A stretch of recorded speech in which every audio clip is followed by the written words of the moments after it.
Esther becomes queen. Before I get into this story, just review quickly about the kings of Persia. You have Cyrus.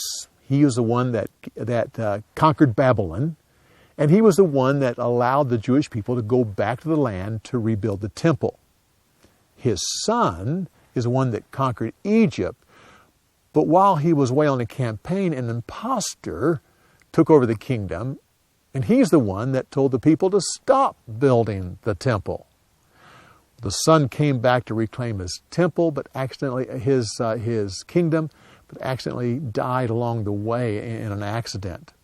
His general, Darius, did go back, kill the imposter, and became king.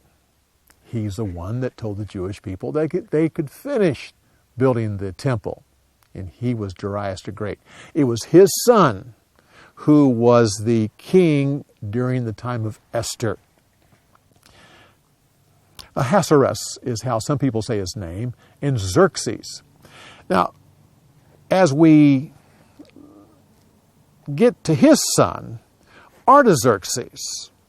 Artaxerxes is the one who was during the time of Ezra and Nehemiah. So if you review that, you see these are the kings of Persia that are actually in the Bible. Now, to get to the story here, you see that Xerxes, Ahasuerus, has a 6-month feast. You say, well, wow, a 6-month party. Well, you have to understand, this was a preparation for war. All of the nobles were brought in before a major campaign. Darius had tried to conquer Greece and couldn't. And so Xerxes was going to go do that. And so to do that, he brought on all the lords. So for 6 months, they are planning this war. But it was done in a way so that the king could prove that he had the resources for this campaign. So it was a lavish party for the whole 6 months. And at the end of it, the final thing was when they basically had a drunken party, and for 7 days they were drunk. Now, we see Xerxes in 2 different ways here. We first of all see him proud and bold. That was before the war. He lost this war against the Greeks. So for most of the book of Esther, we see him with a lack of confidence and distracted. Some people judge that he wasn't very bright because they see this, but I don't think that's the case. He was actually, this was after he had lost this major war. The turning point in the Persian Empire, the very beginnings of Greece conquering Persia. The whole thing about the queen dishonoring the king, that happened during this preparation for the war.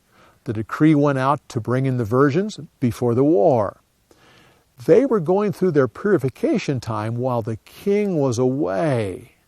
Then he came back after losing the war. Then after that, he chose Esther to be the queen. So most of the story here is after that war. Mordecai. Mordecai was probably a Persian official.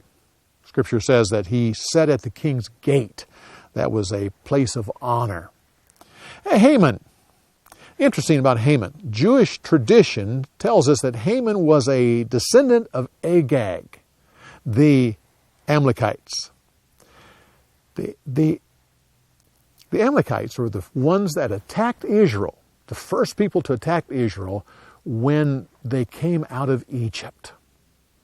Therefore, years later, God told Samuel to tell Saul to go and destroy these people. He didn't do it.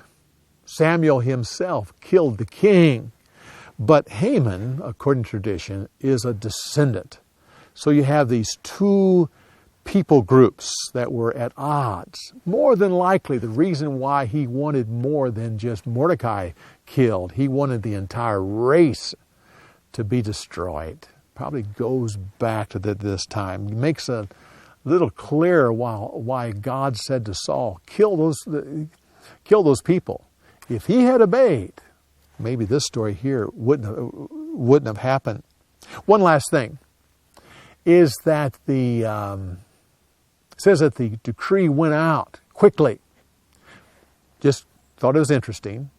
In the Persian ways of doing things, when the king sent out a decree, they had one man and one horse every day's journey.